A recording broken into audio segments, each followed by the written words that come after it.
Hello students, welcome to our YouTube channel Badshah classes. Students, आज की video में discuss करने वाले क्लास 12 फिजिक्स का एक नया टॉपिक जिसका नाम है रिफ्रैक्शन ऑफ लाइट। देखो स्टूडेंट, ये रिफ्रैक्शन है, ठीक है। रिफ्रैक्शन और रिफ्लेक्शन में दोनों में डिफरेंस होता है। रिफ्लेक्शन यानी कि लाइट आपकी आएगी, किसी सरफेस पे पड़ेगी, एज पे पड़ेगी और वो बेंड हो जाएगी, ठीक है। रिफ्लेक्शन में किसी एज पे पड़ के लाइट बेंड हो जाती है।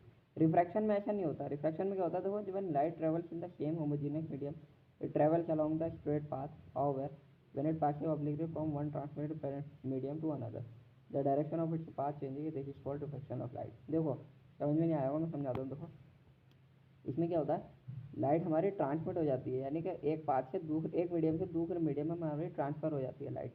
और कैसे होती है कि अगर हमारी लाइट किसी एज पे पड़ती है तो रिफ्लेक्ट हो जाती है, ठीक है। इसमें एज पे नहीं पड़ेगी, इसमें आपकी लाइट आएगी और रिफ्रैक्ट हो जाएगी। रिफ्रैक्ट होने का मतलब ये है, लाइट आपकी वापस नहीं जाएगी, किसी दूसरे मीडियम में ट्रांसफ़र हो जाएगी। यानी कि सपोज मान लो ऊपर रेयर मीडियम है, नीचे डेंसर मीडियम है, तो इससे अगर लाइट गई तो हमारी अगर रिफ्लेक्ट होनी होती तो इसी में ही आ जाती वापस, ठीक है, रेयर डेंसर में। अगर हमारी रिफ्रैक्ट होगी तो ये हमारी अवे चली जाएगी, यानी कि उसमें रेयर में चली जाएगी। तो इट इज ऑब्जर्व्ड दैट, हमें देखा जाता है, when a ray of light passes from optically rare medium to a denser medium, it bends towards the normal. देखो, मैंने क्या बताया था, नॉर्मल के उधर चली जाएगी टुवर्ड्स, ठीक है। इसमें भी यही लिखा है कि रेयर मीडियम से अगर डेंसर मीडियम में हमारी लाइट पास होगी तो हमारी बेंड कर जाएगी, किससे, नॉर्मल से, ठीक है। When a ray of light passes from an optically denser medium to a rare medium, it bends away from the normal. अगर लाइट हमारी डेंसर से रेयर में जाएगी, ऊपर क्या था हमारा, रेयर से डेंसर में, यानी ऊपर से नीचे, ठीक है। अब क्या है, हमारा डेंसर से रेयर में अगर जाएगी तो वो बेंड हो जाएगी नॉर्मल से, ठीक है।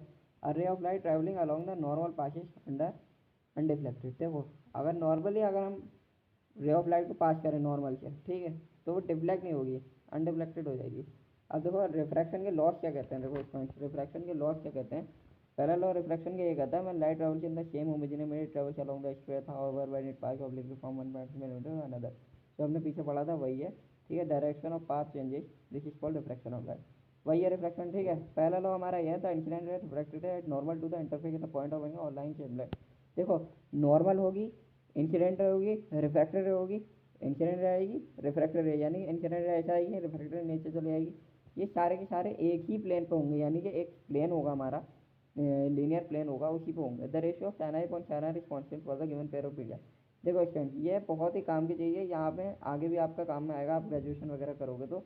ये हमारा लॉ ऑफ रिफ्रैक्शन कहता ही यही है, sin i upon tan r, यानी कि इसका जो रेशियो होगा, इसका रेशियो हो जाएगा आपके mu. Mu two one is the refractive index of medium two, यानी कि म्यू टू वन क्यों लिया हमने, कि ये मीडियम टू का रिफ्रैक्टिव इंडेक्स है with respect to medium one को रिस्पेक्ट करते हुए, ठीक है।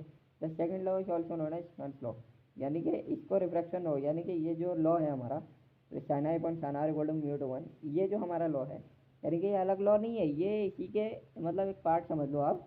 इसको हम स्नेल्स लॉ भी बोलते हैं। ज़्यादातर आप ग्रेजुएशन वगैरह करोगे तो उसमें आप यही आपको देखने को मिलेगा कि इसे स्नेल्स लॉ बोलते हैं। वो थैंक यू फ्रेंड, वीडियो पसंद आई तो लाइक करो, चैनल को सब्सक्राइब करो, मिलते हैं नेक्स्ट वीडियो में।